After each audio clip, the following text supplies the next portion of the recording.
한밤중에 여러분 운전하시는 경우 왕왕 있으실 거예요. 그때 여러분 제일 무서운 게 뭘까요? 그런 생각을 해보셨을 거예요. 김기혁 아나운서. 네, 지난 10월 31일 새벽에 있었던 일입니다. 자정이 조금 넘은 시간이었는데요. 이 영상을 보시면서 한번 시청자 여러분께서 판단을 해보시길 귀신 나오는 건 아니죠? 그런 건 아닙니다. 네. 귀신이 아닙니다. 네, 알겠어요. 근데 이 상황이 흔하진 않은데요. 네. 일상생활에서 운전을 하다가 혹시나 나올 수 있는 상황이기 때문에 네. 해당 영상을 보면서 판단을 해보시기 바랍니다. 마음을 다잡고 보겠습니다. 네. 네, 어두운 밤 블랙박스 차량이 도로 위를 달리고 있습니다. 교차로에 가까워질 때 보이시나요? 혹시 이 앞쪽에 검은색 옷을 입은 사람이 차도 위에 우두커니 서 있습니다. 사람이에요? 네, 다시 한번 보겠습니다. 네. 자, 보이시나요? 사람입니까? 여기 갑자기 나타나서 사람이에요? 아하. 사람입니다. 아하. 예상치 못한 상황에 급히 브레이크를 밟아보지만 결국 보행자와 부딪히고 마는데 네. 자, 운전자가 나와서 보행자의 상태를 살피고 있는 상황입니다. 아이고. 자, 도로 위에 가만히 서 있던 보행자, 부딪힌 차량, 과연 누구의 잘못일까요? 아니 대체 지금 도로에서 무슨 상황이 일어난 걸까요? 대체 저때 상황을 그래도 운전자분께 들어본 게 낫겠죠? 차량 운전자를 통해서 들어보시고 이어가 보도록 하겠습니다. 10차로 정도 되는 도로거든요. 제가 1차로에서 가고 있었는데 신호가 주황불로 이제 바뀌고 있을 때라서 제가 이제 브레이크 밟으면 속도 줄이면서 가고 있었는데 그 순간에 갑자기 이제 사람이 딱 보인 거죠. 그래가지고 제가 급브레이크 밟았는데 충돌한 그 상황이에요. 그러니까 가만히 서서 그냥 블랙박스 핸드폰 하고 있었거든요. 그러니까 그 사람이 술을 마셨던 상태였거든요. 2병 정도 마셨다고. 그러니까 자기가 왜 거기 서 있었는지는 기억이 안 나는데요. 왜 자기가 거기 가 있는지는. 이야, 지금 이런 황당한 경우예요. 그런데 김복준 의원님, 저 사람, 저 도로 한복판에 서 있던 사람 일단 또 하필이면 어두운 색깔 옷을 입고 있었단 말이에요. 사실 밤에 껌껌한 어두운 색깔의 옷을 입고 있으면 잘 안 보이죠. 그렇죠, 그렇죠. 예, 안 보이기 때문에 이제 뭐 운전자분 같은 경우는 왕복 그 10차로 도로라고 그러면 정말 그 번화하게 큰 도로인데 그렇죠. 사람이 저렇게 그 길 한복판에 서 있으리라고는 예상하기는 어렵죠. 그렇죠. 그래서 이제 아마 이분 같은 경우는 그나마 제가 보니까요.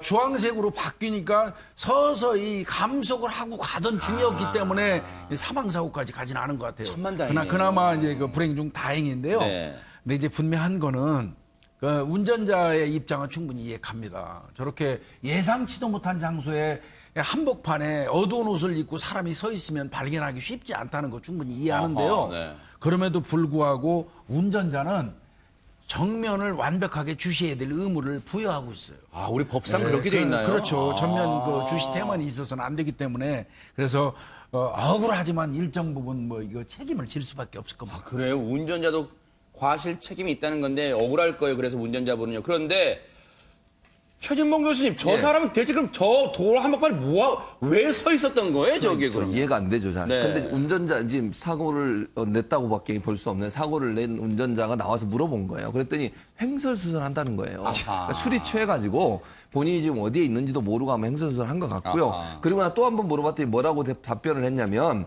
지금 뭐 핸드폰, 지갑을 잊어버려서 찾고 있다. 이렇게 얘기를 했다는 거예요. 근데 사실 보면 휴대전화를 본인이 보고 있었잖아요. 휴대전화 들고 있는데. 아, 나못 그런데 살겠다, 진짜. 휴대전화, 지갑 이러면서 찾고 있다 이렇게 있어서 이건 좀 말이 안 되잖아요. 그러니까 아마 구급대원들이나 이 운전자 입장에서 좀 황당했을 거예요. 그러니까 네. 아마 술이 너무 많이 취해서 도로인지 이게 어딘지 인도인지도 분간도 못하고 서 있었는데 저거는 본인도 위험하지만 운전자한테는 얼마나 위험한 행동입니까? 그러니까요. 저기 옆에 차가 없어서 다행이지 급브레이크 밟거나 피하다가 옆에 차하고 또 추돌할 수도 있잖아요. 그러네요, 진짜. 그 길이 이게 보행도가 아닌 곳에서 저렇게 서 있는 것은 위험한 거고요. 그러니까요. 저건 다른 사람한테 피해를 줄 수 있으니까 저분도 참 잘못한 행동을 했다 이렇게 볼 수밖에 네. 없습니다. 저렇게 크나큰 이 잘못된 행동을 한 보행자, 어쨌든 이 잘못은 했지만요. 저렇게 차에 치였잖아요. 김기혁 아나운서 지금 상태는 어떻습니까? 네, 운전자가 아무래도 사고가 났으니까 이 보행자의 상태를 살폈던 것 같아요. 이제 네. 응급실에 가서도 진찰을 이제 받았었는데 네. 이송되고 나서 확인을 해보니까 이제 골절은 없었고 또 몸 상태가 이제 큰 문제, 생명에는 뭐 지장도 없고 큰 문제가 없어가지고 그런 진단을 받고 퇴원을 했다고 해요. 아. 근데 그날 저녁에 다시 이제 이 사고가 난 보행자에게 연락이 옵니다. 저 다시 입원을 좀 하겠습니다. 라는 연락을 받게 되죠. 물론 뭐 아프면 뭐. 갑자기 몸이 또 아플 수도 있고 왜냐면 네. 교통사고는 후유증이라는 게 있으니까요. 그런데 그런 생각보다는 뭔가 다른 의도라고 또 있을까요? 라고 합리적으로 추정할 수 있잖아요. 그런데 이 운전자분은 이 사고로 그러면 입원 처리만 해주고 끝났을까요?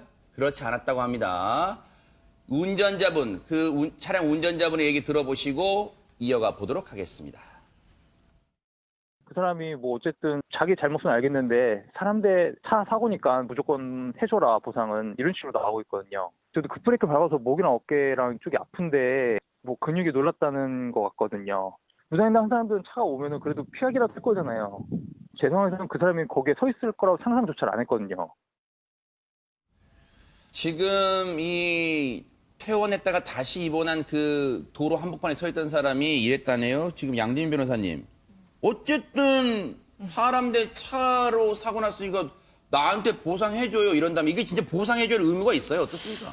일단은 이제 보행자와 차 사이에 이제 사고가 나면 사실은 이제 보행자가 약자인 건 맞잖아요. 그 부분에 대해서 이제 약자인 걸로 보는 것은 맞지만 무조건 운전자가 보상을 해줘야 된다는 것은 사실이 아닙니다. 왜냐하면 이게 실제로 이제 법원에 가서 재판을 하더라도 과실 비율이 얼마나 있는지를 다 따지게 됩니다. 그래서 운전자가 사실은 전방을 주시를 하고 열심히 이제 주시를 하더라도 사실은 예측 불가한 사고에 대해서는 어쩔 수 없는 부분이 있거든요. 그래서 그런 부분에 대해서도 사실은 이제 과실 비율 참작으로 이제 나눠볼 수가 있을 것 같고요. 그래서 네. 얼마나 사실은 저렇게 어두운 밤거리에서 갑자기 보행자가 횡단보도도 아니고 그냥 이제 1차로에 서 있을 것을 예견 가능했느냐. 만약에 내가 이제 속도 위반을 하지 않고 정속도로 달려서 내가 브레이크를 밟았을 때 그때 이 사람을 피할 수 있었던 가능성이 있었느냐. 이런 부분까지 사실 다 따지게 되고요. 네. 그런 부분을 다 따져서 보행자가 만약에 과실이 더 크게 나올 수도 있는 것이고 그게 아니라 운전자가 조금 더 전방을 주시했어야 됐다라고 하면은 뭐 운전자의 그 과실 비율이 더 많이 나올 수 있는 것이고 네. 그래서 총 사실은 이제 피해액을 합산을 해서 과실 비율별로 나눠서 이게 부담을 하게 되는 것이지 운전자가 전적으로 무조건 100% 보상을 해야 된다라는 것은 사실이 아닙니다. 근데 사실 이번 사건 보면서요, 박준 변호사님. 네. 운전자분도 억울한 면이 많은 것 같아요, 억울하죠. 지금요. 네. 억울하죠. 네. 근데 문제는 무단횡단 한 사람도 지금 잘못한 거잖아요. 이 사람의 처벌은 범칙금 2만 원입니다. 세상에 무단횡단 그밖에 자체가. 안 돼요? 네. 그렇기 때문에 이 너무 형평에 안 맞는 거죠. 운전자 입장에서는 전방 주시 의무 위반을 했기 때문에 교통사고 처리특례법 위반이 됩니다. 법적으로. 되고 과실로 뭐 보험에 가입됐기 때문에 뭐 처벌을 받지는 않겠죠. 그럼에도 불구하고 두 사람의 어떤 잘잘못을 법적으로는 이렇게 되지만 실제로 봤을 때는 무단횡단한 사람이 더 잘못했다고 보는 게 맞는 그러니까요. 거거든요. 네. 그래서 앞으로 이런 부분도 뭐 보험이나 아니면 법에서 조금 손질을 좀 봐야 될 부분이 아닌가 이렇게 네. 보입니다.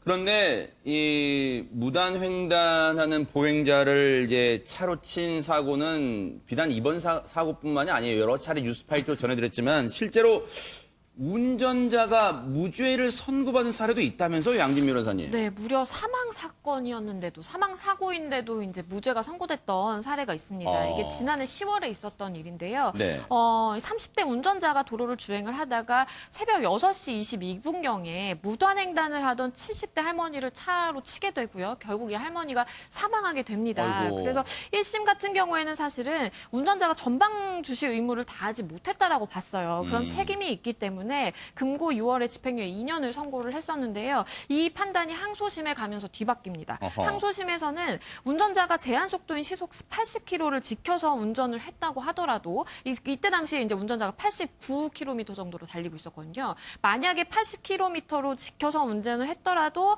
할머니와의 충돌을 피하기는 어렵다. 이거는 정말 불가항력적인 것이었다라고 판단을 해서 무죄를 선고했던 사건도 있었습니다. 네. 우리 흔히 그런 얘기 있잖아요. 신의의 의무. 서로 신뢰감을 줘야 되는 거예요. 도로에서 이 운전자 입장에서는 누가 그 밤에 무단 횡단할 줄, 그리고 떡하니 서 있을 줄 누가 상상이나 했겠어요. 그런 점에서 글쎄요, 이 사건 과연 정말로 운전자분이 보상을 다 해줘야 되는 건지 한번 또 추후 얘기를 저희가 한번 취재를 해 보도록 하겠습니다.